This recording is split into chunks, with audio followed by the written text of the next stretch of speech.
Assalamualaikum warahmatullahi wabarakatuh. Perkenalkan, nama saya Farid Prayoga, NPM 2404 dari kelas Governansi Digital kelas I. Pada kesempatan kali ini, saya akan melengkapi tugas EAS yang telah diberikan oleh Bu Okta sebagai dosen pengampu. Dan pada video kali ini, saya membahas mengenai topik ketiga, yakni tantangan governansi digital di era AI, dan judul yang saya buat yaitu tantangan governansi digital pemerintah Indonesia dalam menghadapi era AI. Soal pertama yaitu bagaimana peran AI dalam pemerintahan modern. AI telah menjadi bagian penting dalam transformasi pemerintahan yang modern, khususnya dalam meningkatkan efisiensi dan efektivitas penyelenggaraan layanan publik. Pemerintah memanfaatkan AI untuk mengolah data dalam skala besar, mengotomatisasi proses administrasi, serta mempercepat respon terhadap kebutuhan masyarakat. Bentuk pemanfaatannya antara lain seperti terlihat pada penggunaan chatbot pelayanan publik, sistem analisis data kependudukan, hingga pendukung pengambilan keputusan kebijakan berbasis data. Selain meningkatkan efisiensi operasional, AI juga berperan dalam memperkuat kapasitas analitis pemerintah.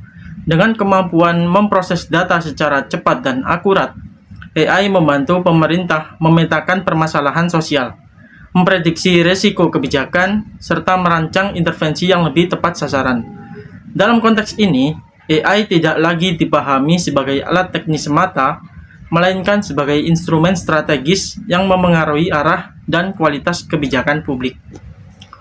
Soal kedua yaitu risiko governansi digital yang bermunculan.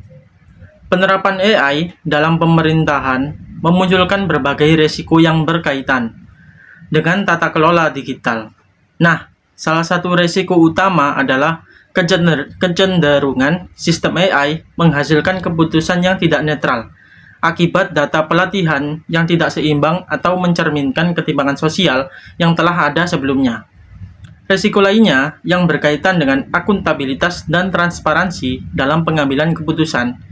Sistem AI seringkali bersifat kompleks dan sulit dipahami oleh masyarakat maupun aparatur pemerintahnya sendiri.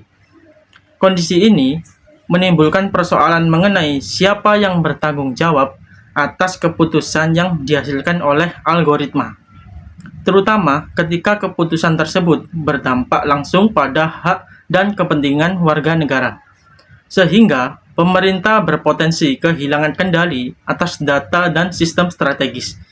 Risiko ini diperparah dengan lemahnya perlindungan data pribadi yang dapat membuka peluang terjadinya penyalahgunaan data serta menurunkan kepercayaan publik terhadap pemerintahan itu sendiri. Lalu soal ketiga, yaitu contoh kasus nyata di Indonesia. Tantangan governansi digital di Indonesia dapat dilihat dari berbagai kasus kebocoran data yang melibatkan institusi publik.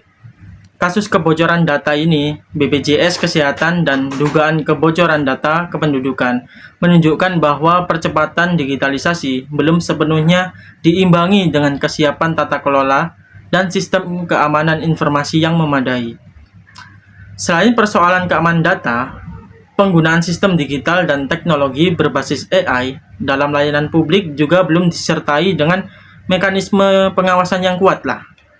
Kondisi tersebut menunjukkan bahwa tantangan utama bukan terletak pada ketiadaan teknologi, melainkan pada lemahnya kerangka governansi digitalnya.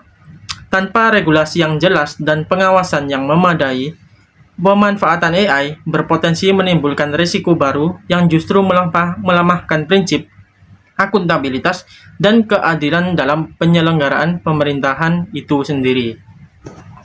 Lalu soal terakhir atau soal yang keempat yaitu solusi dan strategi agar pemerintah dapat mengelola teknologi ini secara efektif.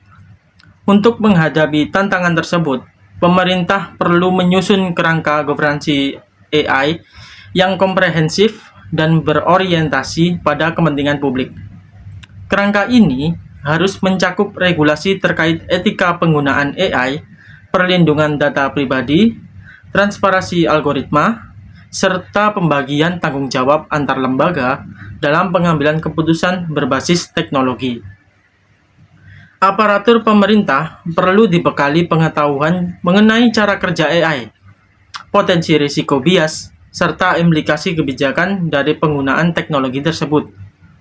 Dengan demikian, pemerintah tidak hanya bergantung pada pihak swasta, tetapi mampu mengelola dan mengawasi teknologi secara mandiri. Pemerintah juga perlu mendorong kolaborasi dengan akademisi, masyarakat sipil, dan sektor teknologi untuk memastikan bahwa pengelolaan AI ini dilakukan secara transparan, inklusif, dan akuntabel. Sekian pemaparan yang dapat saya sampaikan.